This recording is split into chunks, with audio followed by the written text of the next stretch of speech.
ese día dije quiero subir al Everest. ¿En qué momento el miedo es tu enemigo? Siempre escuchan hablar del Everest y de la muerte. Se me acelera el corazón. Las 600 lo hicimos 2 sin oxígeno. Mamá, pero uno cómo escucha su corazón. Porque a él no le funcionaban los dedos para su poder sistema, hacer ¿cierto? eso, sí. Ya no puedo hacer más por su vida. Triste porque me tocó como dejarlo ahí ya que se muriera. ¿En quién o en qué te inspiras cuando subes una montaña?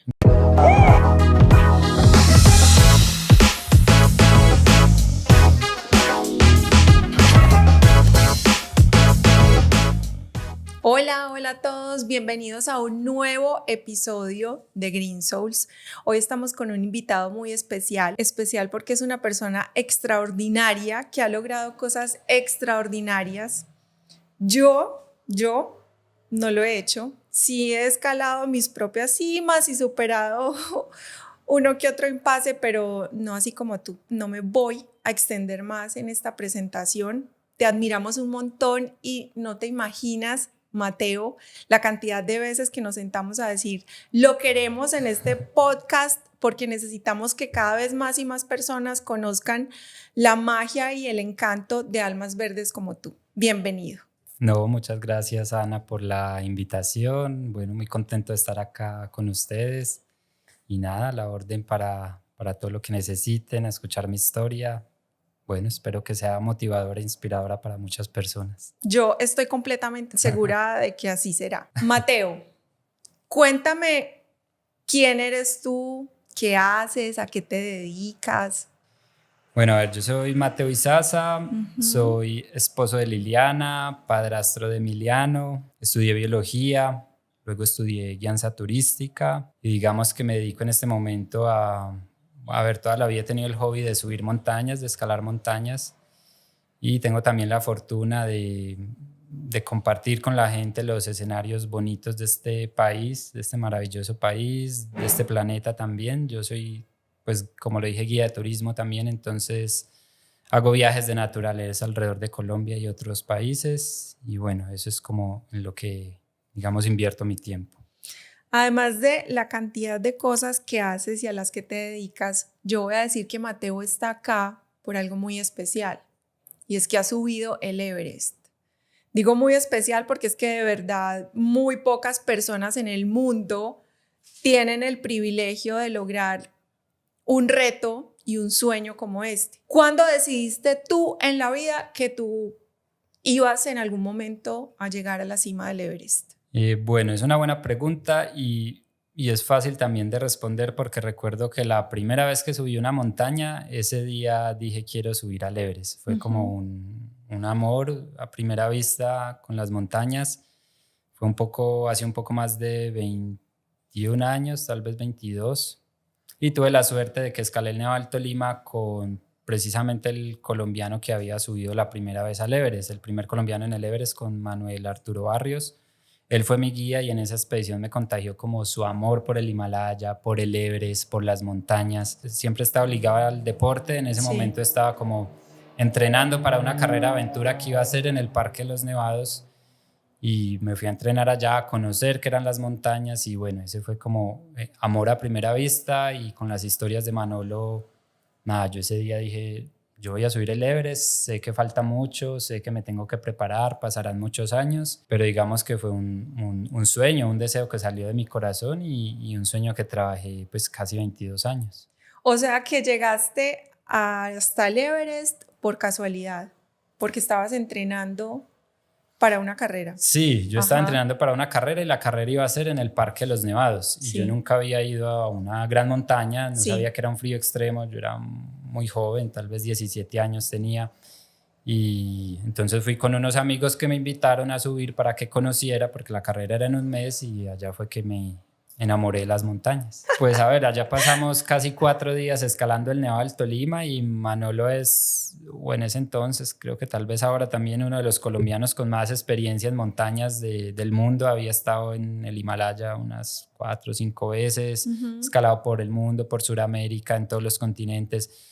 Entonces nada, eso fueron muchas historias, pero yo creo que más que las historias fue escucharlo a él en la montaña, a 4.000, 5.000 metros y ver los frailejones al lado y sentir el frío, sentir el peligro también, porque en mi primera experiencia pues nos cayó una avalancha de rocas que no nos mató porque las rocas pasaron a 1 metro y no por donde estábamos nosotros. Entonces fue un choque duro, pero fue muy bonito. O sea, ver un amanecer desde lo alto de una montaña, ver el cañón del Conveima, el bosque, las 3 cordilleras de Colombia ya desde lo alto sí, no se puede como describir y nada, como te digo, me enganchó en ese momento la montaña. La verdad lo describes muy romántico, pero hay una parte de esta historia que no es tan romántica y es que como cualquier reto y como cualquier sueño necesita mucha preparación. ¿Cuánto tiempo te tomó a ti llegar hasta allá? Bueno, pues yo creo que me tomó los 22 años porque uno empieza un proceso de aprender, de empezar a subir montañas pequeñas, un poco más altas, más grandes, de hacer, no sé, cursos de escalada, de roca, de manejo de cuerdas. Pero es un trayecto muy bonito porque yo creo que los montañistas sabemos que escalar una montaña sería muy poco si solo es alcanzar la cima, ¿cierto? Lo bonito es todo el trayecto, todo lo que uno camina, y ese caminar de 22 años para mí fue muy bonito porque me permitió viajar por el país, por otros continentes, conocer muchas culturas, muchas personas. Entonces todo ese trayecto, yo creo que al final escalando el Everest yo recogí mis caminares en todas esas otras montañas, ¿cierto? Yo digamos que sí realicé un entrenamiento específico faltando 2 años. Me preparé con una entrenadora personal que me mandaba un plan de entrenamiento cada lunes, me lo cambiaba. Trabajé la parte de nutrición muy juicioso con médico nutriólogo, con médico funcional. Entonces, digamos que me asesoré de las personas que sabían para poderle, digamos, sacar provecho a este cuerpito de la mejor manera. ¿Y hubo alguien en algún momento que te dijera, estás loco, no lo vas a lograr, no vas a poder? ¿O siempre tuviste un apoyo incondicional alrededor de esta meta? Pues a ver, yo creo que mi familia, que es como lo más importante para mí y que me conoce bien desde pequeño, siempre me apoyaron, claro, con sus miedos. Ninguno de ellos sabe qué es el montañismo, siempre escuchan hablar del Everest y de la muerte, ¿cierto? Entonces sí tenían miedo, pero siempre han sido muy respetuosos de mis decisiones, de mis sueños. Entonces en ese sentido me sentía apoyado, pero a la vez pues yo creo que la cultura, tus amigos mismos montañistas te dicen: ¿usted para dónde va? Se va a gastar un montón de plata, pero como que para el Everest, pero si allá se mueren, pero como que sin oxígeno, como así que solo, como que sin guía.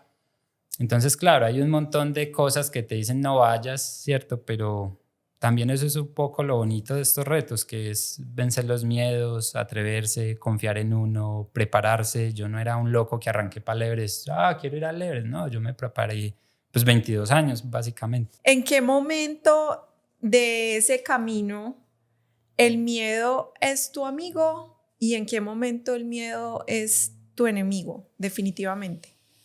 Pues a ver, yo creo que el miedo, lo importante con él es integrarlo, es reconocerlo, porque el miedo es importante. El miedo es un amigo que te dice cuidado, ¿cierto? Pero cuando ya se vuelve encima de ti, cuando no lo incorporas, ya se puede convertir en pánico, te bloquea. Entonces sí, esa es como la gran clave, como integrar ese miedo, no dejar que se apodere de uno, pero él siempre está ahí. O sea, a mí me preguntan que si tuve miedo. Sí, claro, siempre. Casi siempre, sí. Y muchas veces los miedos, eso es parte de lo bonito de la escalada en las montañas, los miedos más difíciles de vencer, por lo menos para mí, no eran ni siquiera miedos como físicos, que me va a caer una avalancha. Sí, me da miedo, pero pues yo no puedo hacer nada. O sea, si me va a caer o no, yo no sé. Entonces no me preocupo por esas cosas, me preparo, busco dónde se debe poner la carpa, que no sea al lado pues de las vertientes que producen avalanchas. Pero más que el miedo físico, por lo menos a mí, es vencer otro tipo de miedos: el miedo al fracaso, al que dirán, a invertir un montón de dinero en 2 meses para escalar una montaña. Son otros tipos de miedos los que yo tuve que vencer más que esos miedos físicos, porque en realidad soy una persona tranquila. y he vivido en montañas muchos años, entonces digamos que también me prepararon mentalmente o psicológicamente para afrontar el reto. Yo creo que uno de los mayores miedos de la mayoría de los adultos, aunque tú empezaste muy joven, es como el miedo al no merecer, ¿cierto? Y cuando uno dice, si no lo logro, es porque no me lo merezco, de verdad sí podré, es como ese fantasmita que siempre te está susurrando, porque de alguna manera nos educaron así, inconscientemente pasó. ¿Cómo entrenaste tu mente para decir, esto lo voy a lograr, esto me lo merezco, esto es lo que yo quiero, este es mi sueño y aquí estoy para lograrlo? Bueno, yo creo que el miedo de no me lo merezco nunca ha estado en mi vida, tal vez por la educación, Ajá, porque a mí me educaron al revés, usted se merece todo y se todo. merece lo mejor. Y de alguna manera también por eso aspiré a tanto, a un reto tan alto, sin digamos tener los recursos, sin patrocinio, sin nada. Yo siempre aspiré a algo muy alto, precisamente por lo que te digo, porque me decían usted puede hacer lo que quiera y todo lo puede hacer y todo lo puede lograr. Entonces yo creo que sí, ese no me lo merezco, tal vez nunca he estado en mi vida por eso, por la educación de mis papás. Mi misma esposa siempre dice, no, es que nos merecemos lo mejor, es que la vida nos provee de todo, la abundancia. Entonces sí, eso nunca he estado, pero tal vez la preparación es vencer esos miedos al no soy capaz, porque eso realmente es un reto físico. Sí. Entonces, ese era uno de los grandes miedos, hasta dónde mi cuerpo va a resistir, hasta dónde voy a poder caminar sin usar oxígeno y el miedo también pues de la enfermedad del mal de altura, porque el mal de altura es común que te dé allá arriba y un mal de altura te coge y en una noche te mueres. Entonces sí estaban como esos miedos de hasta dónde llegaré, hasta dónde va a resistir mi cuerpo y por eso pues también yo trabajé mucho esos años anteriores a la expedición en realizar una preparación bien rigurosa para el reto. Básicamente es de aquí. O Sí, sea, mira, al Everest no se sube solo con motivación y con cabeza, porque tienes que tener un cuerpo físico que te lo permita, sí. pero tampoco se sube al revés, no se sube siendo un gran atleta si no tienes una mente tranquila, una cabeza, tal vez el 80% es un reto mental, porque cuando estás allá arriba tienes todas las disculpas perfectas para devolverte y todas son válidas, pero yo puedo devolverme el otro año, pero es que está muy peligroso, pero es que esta gente se congeló, pero es que ayer se murieron 3 en una avalancha, pero tienes 1000 disculpas para devolverte y bueno, en la confianza, en ese conocimiento propio de, cierto, de ti mismo es que tú decides si sí, si no, si es muy arriesgado. Yo creo que es una experiencia bonita porque vivir al extremo te permite conocerte, te permite conocerte a fondo, conocer tus luces, tus sombras. Uy, pero muy al extremo. Eso es muy al extremo. Porque yo definitivamente empezaría a subir y diría, no, esta tormenta, pues Dios me quiere decir algo, es el destino, yo tengo que devolverme, aquí me está, no sé, o sea, le empieza a jugar a uno muchas cosas que definitivamente se pueden convertir en un pretexto para volver a tu zona de confort. Precisamente eso que tú mencionas es de lo más difícil de entender. Uno dice, bueno, esta tormenta es una señal para yo devolverme o Ajá. es más bien una señal Para seguir. para seguir y superar la tormenta, porque vas a tener muchas tormentas en tu vida. Entonces uno tiene que, no sé, mirar el cielo, sentir, bueno, ¿qué decisión tomo? ¿Me vuelvo o Ay, sigo? no. Se me Sí, acelera el corazón. sí. ¿Y en qué momento se vuelve un reto? Pues en qué momento es como, es muy peligroso decidir si continúo o bueno, no, está bien, es normal, puedo seguir. Bueno, para mí siempre fue un reto, como te decía ahorita, escalar una montaña hasta la cima, o sea, hacer solo la cima sería muy poco. Lo bonito es todo el proceso que uno vive, lo que conoce, lo que aprende de uno mismo. Pero de alguna manera para mí también era un reto físico muy importante porque lo quería hacer sin oxígeno, sin la ayuda de porteadores o de sherpas o de guías. Entonces era un reto físico importante y de alguna manera eso cuando uno vive como en el En el límite de la límite. vida, te conoces muy bien, conoces otras partes de ti, superas esos miedos de los que hablamos. Entonces te aporta un montón esas experiencias. Y lo que decías ahorita de que son retos extremos, sí, es verdad. Por ahí dice el filósofo que quienes se limitan solo a lo placentero de la vida no conocen de ella sino la mitad. Sí. Y es verdad, estar en frío, en calor extremo, con miedo, con ansiedad, eso te hace conocer las otras facetas de lo que forman la vida. Porque es que se sube, se llega y se triunfa, pero también hay que devolverse. Y Exacto. devolverse y ascender es un camino también bastante complicado. Así Llegaste es. y lo lograste, pero el peligro continúa. Claro, así es. Y a veces me preguntan qué sentí cuando llegué a la cima. Y uno sí siente alegría, tal vez gratitud sentí yo también. Pero en realidad la cima es la mitad del camino. Entonces Sí. tú no estás tranquilo del todo. Tú estás en la cima del mundo y tienes que descender, que es donde más accidentes ocurren, la parte más peligrosa. Entonces yo creo que la cima real es tal vez llegar acá al aeropuerto y abrazar a los seres que uno quiere. Abrazar a tu familia. Sí. ¿Por qué sin oxígeno? ¿Por qué sin guías? Porque ese camino que además de ser bien peligroso y bien difícil, lo elegiste en soledad. Bueno, lo elegí en soledad, tal vez por mi forma de ser. Siempre he sido muy solitario, soy de los que me gusta tomar mi carpa, irme 15 días solo a una montaña. Me gusta mucho mi propia compañía, Sí. Entonces no es una dificultad para mí. A veces la gente me decía, ¿y usted quiso allá en las rotaciones 5 días metido entre una carpa? Y yo, pues nada. ¿Y no se aburrió? No, son temperamentos, ¿cierto? Ajá. Entonces digamos que la soledad no iba a ser nunca un problema para mí. Tampoco quería depender de otra persona que, aunque me podía ayudar y quizás salvar la vida en un momento que lo necesitara, también podría pasar lo contrario. Sí. Yo tener que ayudarle a él y tener que cancelar mi expedición por otro. Entonces preferí confiar en mí, en mi preparación y decir, yo soy capaz de hacerlo solo y me voy solo, no necesito a nadie. ¿Y el oxígeno? Y el oxígeno era también buscar eso que te decía ahorita de llegar al límite físico humano, como qué te aporta subir allá, porque escalar la montaña con oxígeno es completamente diferente a hacerlo sin oxígeno. Pues para darte un dato, este año más o menos 1.000 personas intentamos escalar el Everest, de las cuales 600 llegamos y de las 600 lo hicimos 2 sin oxígeno. Entonces solo 2. Sí, es un reto Wow. muy, muy diferente. Subir con una botella de oxígeno, te calientas el cuerpo, ahí mismo te da energía. Es otro cuento, es como si te inyectaran, no sé, gasolina. Ajá. Y bueno, estar sin oxígeno era precisamente recorrer ese camino previo de hacer una preparación muy, muy intensa que te permite conocer, porque como te decía ahorita, lo bonito es no solo la experiencia en el Everest, es todo el camino recorrido, las madrugadas a las 5 de la mañana, las corridas, las montadas en bici, la natación, todo lo que yo hacía en el deporte era muy chévere y motivante porque siempre yo nadaba y me veía en la cima del Everest. Entonces es bonito todo ese recorrido y sin oxígeno pues me aproximaba como a ese límite todavía mayor.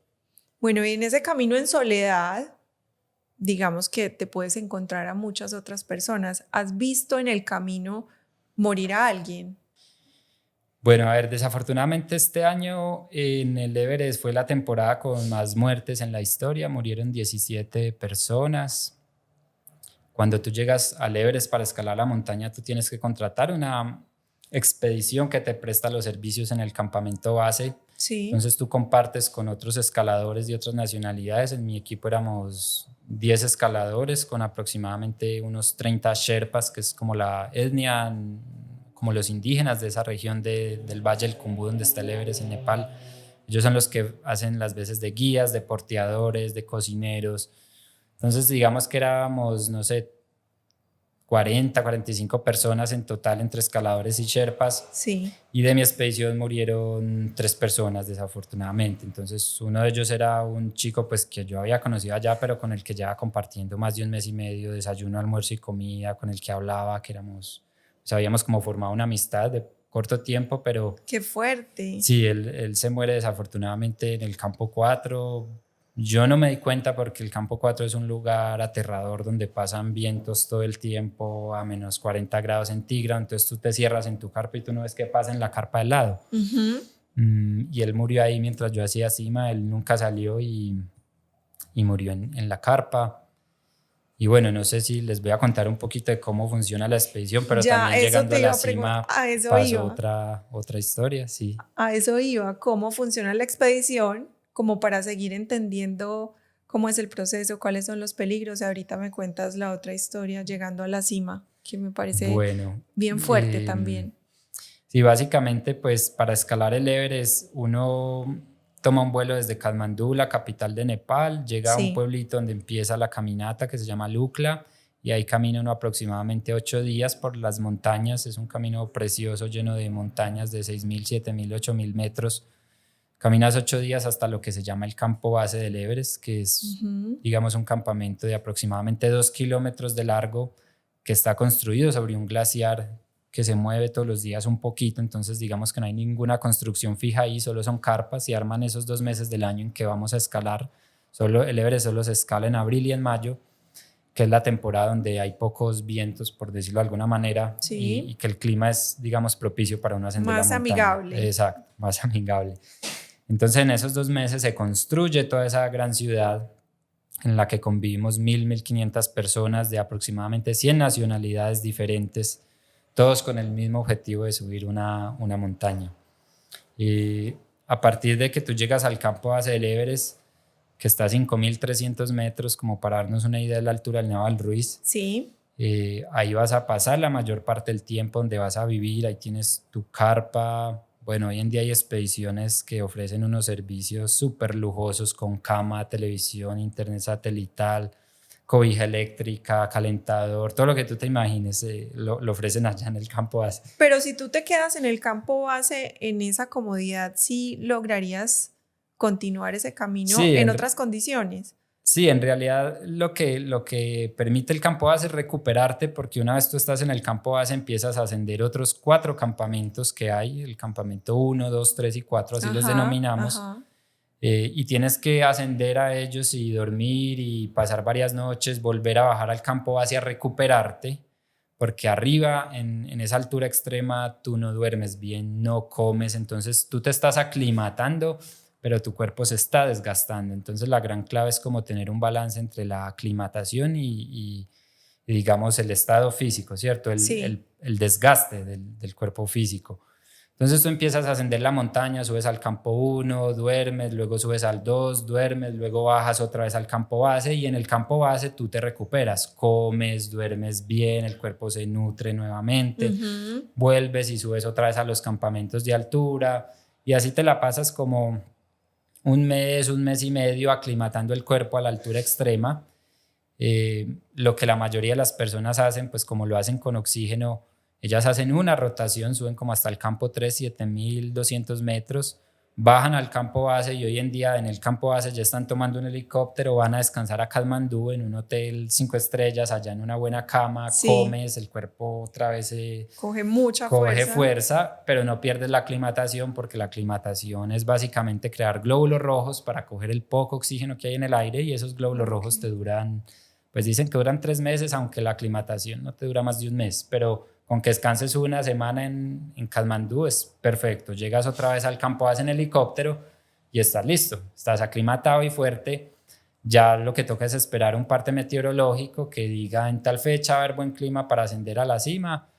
Entonces, si te dicen, no sé, por ejemplo, el 10 va a haber buen clima para la cima, entonces tú tienes que salir 5 días antes, porque Sí. un día vas al campo 1, otro día vas al 2, otro al 3, al 4 y hasta la cima, ¿cierto?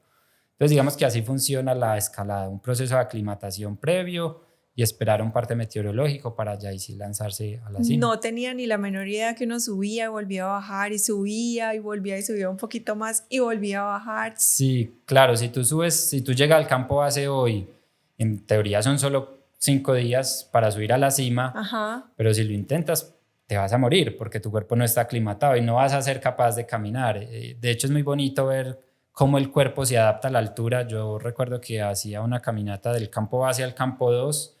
La primera vez me demoré 12 horas y luego aclimatado al mismo ritmo, tranquilo, lo hacía en 6 La en la mitad. mitad del tiempo. Entonces el cuerpo se va aclimatando impresionante.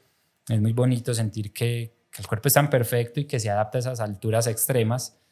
Entonces sí, en eso consiste la escalada, aclimatarse primero para luego poder ascender a la cima. ¿Qué siente uno a esa altura? ¿Qué siente tu cuerpo? Bueno, a ver, sin oxígeno es bien difícil. A partir de 7.800, 8.000 metros, tú das 2 pasos y quedas agitado como si hubieras corrido 100 metros en un pique, quedas, o sea, es la respiración. Entonces son 2 pasitos, pare, descanse, recupérese, otros 2. Entonces también por eso es un juego tan mental, porque tienes que tener una cabeza, una paciencia. Yo el día de ascenso me demoré desde el campo 4 hasta la cima. Bueno, me demoré en realidad mucho porque me tocó una fila de personas toda la noche, me retrasaron bastante, pero 16 horas en 900 metros. 900 metros uno acá lo sube en 50 minutos, allá son 16 horas, paso, entre paso, descanse, pero bueno, eso es parte del ejercicio de subir una montaña. Si uno en el camino se encuentra a alguien que necesita ayuda, ¿qué te dicen como las reglas en general de la subida al Everest? ¿Lo ayudas? ¿Te toca seguir? No sé, tengo bueno, eso es algo esa un poco cruel porque los montañistas sabemos que a partir de 8.000 metros tú no ayudas a nadie, porque tú escasamente estás parado sobreviviendo. Eso la llaman la zona de la muerte porque tú te estás muriendo, el cuerpo humano no puede sobrevivir a esa altura. Entonces antes de que tú te mueras tú tienes que subir a la cima y bajar, ¿cierto? El cuerpo no se recupera, no duerme, no come, entonces estás en una zona donde te estás muriendo. Entonces no puedes ayudar a nadie, escasamente tú te paras. Ahora cómo le vas a dar la mano al otro o cargarlo, y son pues lugares para escalar, o sea, rocas, es imposible ayudar a alguien en la mayoría de casos. Entonces eso lo tenemos claro, de que ayudar a alguien es quizá perder uno también la vida. O sea, en teoría tendrías que seguir. Sí, claro, uno siempre tiene que seguir, aunque a mí me pasó pues allá un caso de un chico cuando yo hice la cima y empecé a regresar, me encontré un Sherpa. Nosotros éramos los últimos en la montaña y cuando yo le paso por el lado, él me muestra sus manos, me hace así y eran 2 troncos de hielo, estaban completamente congeladas. Yo sabía que yo no le podía ayudar porque yo estaba además sin oxígeno, porque era mi vida la que dependía si yo me quedaba ahí ayudándole. Pero bueno, el chico estaba como fuerte, se le habían congelado las manos, pero el tipo caminaba, me miraba, me hablaba. Y yo no fui capaz de dejarlo ahí. Le dije, bueno, yo lo voy a ayudar, sabiendo el problema en el que me metía. Sí. Dije, lo voy a ayudar. Porque analizaste todo eso, o sea, está fuerte. Porque yo me sentía bien, aunque estaba muy tarde y el viento era súper fuerte, no eran las mejores condiciones. Yo me sentía bien, con fuerza, y el tipo también. Él caminaba, él estaba fuerte, me hablaba, me miraba. Entonces yo dije, bueno, después de la cima sur todo es rapel hasta el campo, pues cuerdas, y yo tal vez lo puedo enganchar a mi arnés y bajar los 2 juntos, porque a él no le funcionaban los dedos para su sistema, ¿cierto? Eso, sí. Entonces yo tomé la decisión de ayudarle, estuve con él como unas 2 horas ayudándole, le cambié una botella de oxígeno que milagrosamente me encontré que había porque él se le había acabado su oxígeno, le di agua, le di de mi comida. Al final el chico ya no era capaz de caminar y en ese momento fue triste porque me tocó como dejarlo ahí ya que se muriera. Entonces yo me despedí de él porque sí, ya él no caminaba y pues yo no me puedo cargar una persona a 8.800 metros y bajar en rapel con ella. No. ¿Cierto? Entonces me tocó dejarlo ahí, fue triste y también como impresionante porque yo 15 días después me enteré de que él había sobrevivido. Sí. Un grupo, el grupo que ascendió al siguiente día a hacer la cima, lo encontró, los primeros montañistas que subieron, y tuvo también la suerte que era la agencia más grande con el mayor número de Sherpas, y lo empezaron a arrastrar hasta un punto donde el helicóptero lo enganchó y se lo llevó al hospital, y el chico sobrevivió. En ese momento que tú decides, lo tengo que dejar porque es mi vida, ya no puedo hacer más por su vida, ustedes se despiden, se dicen algo, o ya está implícito lo que tienen que hacer. En ese momento él estaba un poco como inconsciente porque él como que me miraba y volvía y perdía la mirada, no era capaz de sostener la cabeza. Entonces él no fue muy consciente ahí de que yo lo dejaba, Pero bueno, yo le toqué la cabecita, le dije vaya en paz y me fui porque también era mi vida y el Sí. viento era muy fuerte, entonces yo lo dejé a él y arranqué fue a correr, a bajar corriendo lo más rápido que podía. Mi plan era llegar al campo 4, derretir hielo, nieve, hidratarme y seguir bajando al 2 porque quedarse en el campo 4 es muy peligroso por lo que te digo, por la altura extrema. Y como llegué tan tarde de ayudarlo a él, yo llegué al campo 4 casi de noche, me tocó pasar toda la noche en ese campo 4, que no era mi plan, pero bueno, pude pues digamos como estar relativamente bien allá. Wow. Sí, fue duro, fueron muchas emociones encontradas porque este chico que dejé llegó al campo 4 y se había muerto el compañero de Moldovia.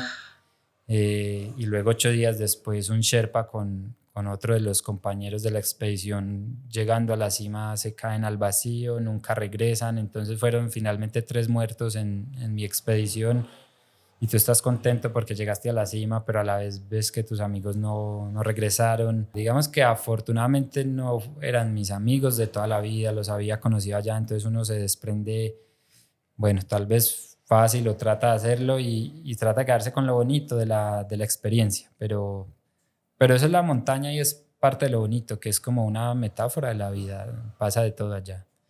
¿En quién o en qué te inspiras cuando subes una montaña? ¿En qué me inspiro? Sí. No, yo solo sigo mi corazón ni me pregunto porque no hay una respuesta. O sea, por allá decía Lionel Terray, un escalador creo que francés de los años tal vez 60, famoso alpinista, decía que nosotros éramos los conquistadores de lo inútil, los montañistas, y es completamente cierto. O sea, subir una montaña es lo más inútil que hay, pero al final tú te das cuenta es que ese tipo de cosas son al final tal vez las útiles en la vida, lo que te queda para toda la vida, lo que recoges, lo que te enseña. Que sí, tú subes una montaña y nadie te va a dar dinero por eso, nadie te va a esperar en la cima a abrazarte ni te van a tomar una foto. Es solo como un deseo del corazón, entonces es lo que trato de hacer, de seguir mi instinto, lo que Tu realmente me corazón. apasiona. Y veo una persona absolutamente cómoda con su ser y con su sola compañía. Y me parece muy inspirador y a la vez bien difícil, porque no todos estamos siempre tan cómodos en soledad, en silencio, oyendo la voz de nuestra alma. Y es un reto. Creo que caminar se convierte también en una meditación. Tú Así estás en es. constante meditación entonces en esos momentos, Así en esos es. meses.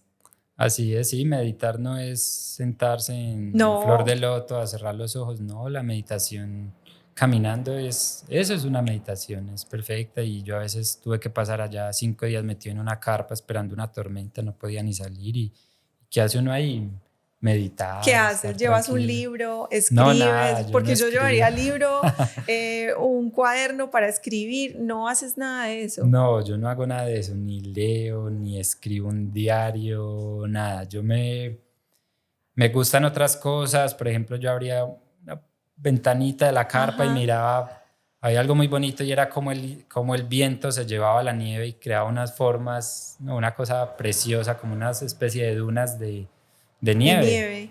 Y no, eso parecían, sí, los seres elementales ahí llevando el viento, era muy bonito. La luz, el sol, ver la montaña, ese es el disfrute. He oído que existen problemas de contaminación, de basuras, en un lugar tan místico, tan mágico. ¿Qué se hace para solucionarlo, o por lo menos para mitigarlo? Sí, es verdad, desde los años 20 están subiendo personas al Everest, a las Ajá, montañas, tratando ajá. de conquistarlo. Se llegó la primera vez en el 53, si no estoy mal, y desde entonces ha habido cientos o miles de personas que han ascendido la montaña. Antiguamente, pues se dejaba todo en la montaña, la basura, y fue un gran basurero. Afortunadamente, hace unos años, no sé cuántos, a todos los que intentamos escalar la montaña nos Sí. cobran un porcentaje, nos cobran como $1,000, si no estoy mal. A todo escalado le cobran $1,000 por el manejo de las basuras. Y hay muchas agencias, o este año también estuvo el ejército de Nepal barriendo la montaña, entonces suben soldados pues montañistas y empacan, digamos, lo que han dejado expediciones de hace 10, 20 años.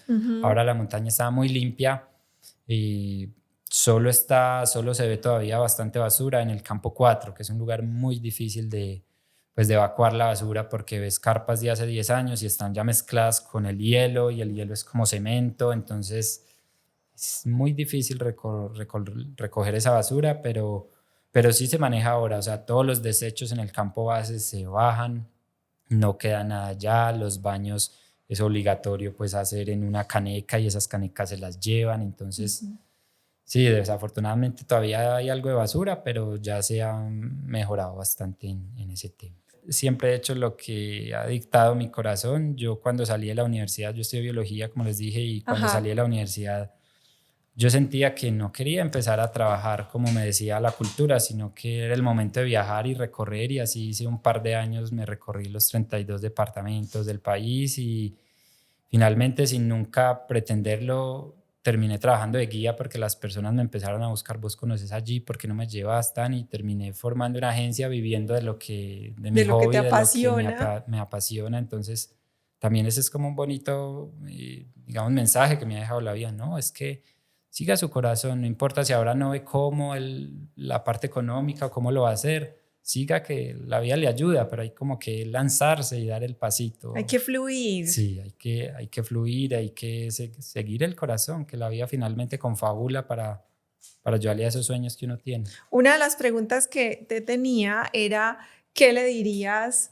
a las personas que nos están viendo, que nos están escuchando, pero pues lo acabas, o sea, mejor no lo pudiste haber dicho, y es seguir nuestro corazón? Y ahí vamos a encontrar nuestro camino. Yo creo que no hay otra manera de hacerlo.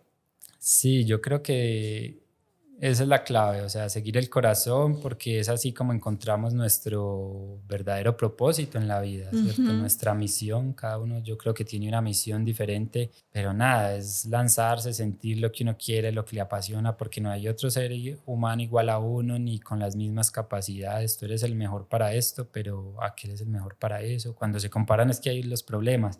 Entonces, nada, seguir su corazón, seguir su propósito, como decía Maurice Sergov, el primer ser humano que escaló una montaña de 8.000 metros por allá en los años 50, él escaló en Annapurna, y al bajar él decía: hay muchos Annapurnas en la vida del hombre, o Sí. muchos Everest, ¿cierto? Y todos tenemos esos Everest. El mío era, uno de mis Everest era este de roca y hielo, pero cada uno de nosotros tiene un Everest, un propósito, una meta. Entonces, fluir, como tú dices, y encontrarlo, y luchar por eso, sin miedo, que la vida seguro que le ayuda a uno.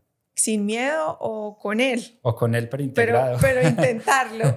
Intentarlo. Yo te voy a hacer una pregunta que sabes quién me haría a mí, mi hija Candelaria, que tiene 4 años, y me diría: mamá, pero uno cómo escucha su corazón.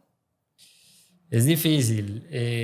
Yo creo que uno lo escucha encontrando el silencio, y tal vez la mejor manera es meditar. Sí, Porque cuando meditas todo se apaga, aíslas el ruido de todo, no solo el ruido físico, sino que tu mente queda tranquila y te puedes conectar con tu corazón, y pedirle también a tu yo superior que te ayude, que cuál es tu propósito en la vida, que quieres descubrirlo realmente. Pues eso he hecho yo, y tal vez me ha funcionado, no sé. yo creo que a todos nos funcionaría si lo lográramos. Sí. ¿Qué le dirías a una persona que quiere subir el Everest? Que adelante, pues primero que se pregunte un poco por qué lo quiere subir, Sí, porque por ahí dicen que el montañismo es un juego donde cada uno pone sus reglas, y es verdad, creo que es una muy buena sí, definición. Por eso yo no lo considero un deporte, porque un deporte de alguna manera es competir bajo ciertos parámetros, ¿no? En el Everest, ¿no? Tú subes con oxígeno, sin oxígeno, con Sherpa, con 10 Sherpas, como tú quieras subir.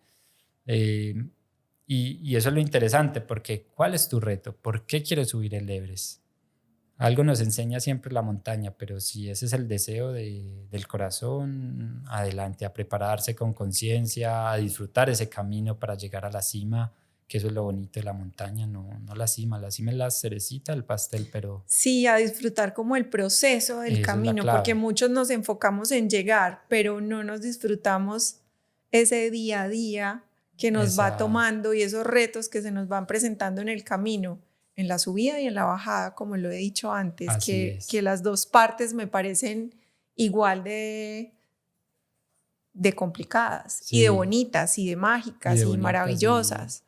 Y es lo que tal vez la bajada, esos descensos que tenemos en la vida tal vez son los que más nos enseñan. Por ahí dicen que inclusive desde la ciencia las plantas crecen es a la sombra, porque cuando tú miras, no sé, una planta como esta, las células de esta planta crecen más las que están en el lado oscuro, por eso la planta tira hacia la luz. Sí. Entonces desde la oscuridad es que se crece. Entonces eso es bonito también y así somos los seres humanos. La vida, el montañismo, las montañas son una metáfora de la vida, porque es eso, es subir, bajar, subir otra vez. Todo este tiempo que hemos estado hablando, eso es lo que he estado pensando. Mencionamos el Everest muchas veces, pero el Everest lo podemos comparar con nuestra propia vida y con nuestro recorrido, que tiene subidas, bajadas, de vueltas. Claro, por eso te decía que cada uno tiene su Everest y yo creo que, bueno, cada ser humano está acá en el planeta para aprender su propia lección. No es la misma escuela la que tú necesitas que la mía. Yo aprendí allá en esta montaña de hielo y de roca, pero tú puedes aprender quizá lo mismo no sé, en tu trabajo, en la relación con tu pareja. Son solo oportunidades de aprendizaje y es chévere tomarse así la vida como una oportunidad para aprender y evolucionar. ¿Cuál es tu lugar preferido de Colombia? Después de habérselo recorrido todos. Me gusta mucho la Sierra Nevada de Santa Marta, me parece un lugar súper especial. Ajá, a mí también. Por todo lo que encierra. Está el mar, están los ríos, está la montaña y están esos pueblos indígenas que conservan una sabiduría impresionante y es un lugar como energético y bien bonito. Me identifico mucho con ese lugar. ¿Y has tenido contacto con los Kogis, por ejemplo? Sí, yo he convivido con ellos, he subido a la sierra con ellos, yo me casé en la sierra con un mamo Kogi, wow. Soy amigo de ellos, entonces por eso es también un lugar especial para mí. ¿Y qué mensaje nos puedes transmitir de la convivencia que has tenido con ellos para la protección de nuestro planeta, para convivir en paz, en armonía, como ellos lo hacen? Ellos sí que son los protectores, sí, de hecho nos llaman a nosotros los hermanos menores, sí, porque ellos nos ven desde su posición, nos ven como, ay, esta gente tan desconectada del planeta, qué pesar de ellos que viven de esa manera. Pobrecitos sí. Ellos, y nosotros los miramos allá, ay, como pobrecitos, son indios, ¿no? Pero pobrecitos, pero vaya, conviva con ellos para ver la libertad que son, lo autosuficientes que son.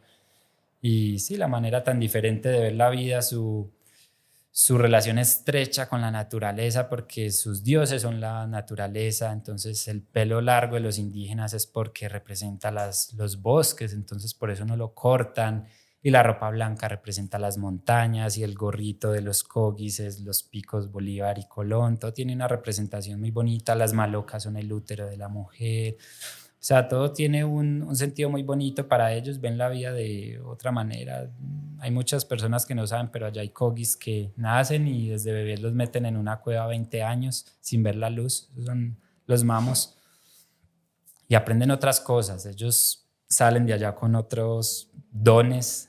Imagínate tú 20 años sin ver la luz. ¡Qué fuerte! Entonces estar con ellos y convivir y ver, no sé, como esas maneras diferentes de sentir, de percibir la vida. Yo creo que eso es algo muy bonito que le aporta a uno el viajar, que te abre el mundo, y las montañas pues me han permitido viajar y convivir con este tipo de seres que ven la vida tan diferente y que finalmente yo creo que te ayudan a descubrir tu propósito, porque tú los ves a ellos, después miras acá la ciudad y todo es tan raro, tan diferente, entonces tratas de centrarte, bueno, ¿yo qué es lo que quiero? ¿Qué te dice tu esposa con este estilo de vida? Ella es así como tú tal cual o son muy opuestos? A ella le gusta mucho viajar, yo creo que Ajá. compartimos las cosas importantes, las compartimos. Ella no es buena como para sufrir. Ajá. Yo me la llevo a la sierra, hemos dormido con los cogis, pero bueno, le tengo que llevar su sleepingcito y su colchonetica. Sí, no es buena para sufrir, pero es súper abierta a todas estas experiencias y es una gran viajera también, entonces compartimos como esa pasión. ¿Y se queda angustiada cuando te vas? En especial para un viaje como el Sí, Everest. claro, ella y mi familia vivieron otra historia diferente porque, digamos, cuando yo hice la cima en el Everest, yo alcancé la cima y yo tenía un GPS en el que me podían seguir en tiempo real, entonces mi familia, mi esposa iban viendo, ay, se movió un poquito, va a llegar a la cima, le faltan 10 metros, llegó, pero una vez empecé el descenso, que era lo más peligroso, el GPS se apagó, perdió la señal, perdió la batería y solo 2 días después que yo llegué al campo 12 y pude recargarlo, pues mandé No, señales de vida. Entonces ellos vieron una historia diferente a la mía. claro. O sea que cada vez que te vas son como, "Ay, no Ya, queremos yo creo que repetir no me dan esta. permiso para una expedición de 2 meses. Yo no la daría. El podcast pasado le pedimos a nuestra invitada, Ana Gudelo, que hiciera una pregunta para hacértela a ti. Y ella dejó la siguiente. ¿Cuáles son tus sueños de aquí a 5 años? Qué difícil. Bueno, yo tengo proyectos, pero digamos que lo que más aspiro ahora es compartir con mi familia más tiempo. Yo he viajado muchos años y hubo momentos donde no tenía ni casa porque era de un lugar a otro. Y ahora ese es como mi gran sueño, poderme sentar a la orilla de un río, tomar el sol con mi esposa, con el niño, estar tranquilo, salirme un poquito de tanto trabajo, porque también ha sido un reto afrontar tanto trabajo. Eso aspiro, estar tranquilo. Pero también es un contraste porque llega uno acá y hay mucho trabajo, mucha cosa para hacer, entonces quisiera que mi vida fuera ahora un poco más tranquila. ¿Qué pregunta le dejarías tú a nuestro o nuestra próximo invitada? ¿Cómo se proyecta en su vejez? ¿Qué sueña con hacer en su vejez? Wow. ¿Cómo se ve en la vida viejita o viejito?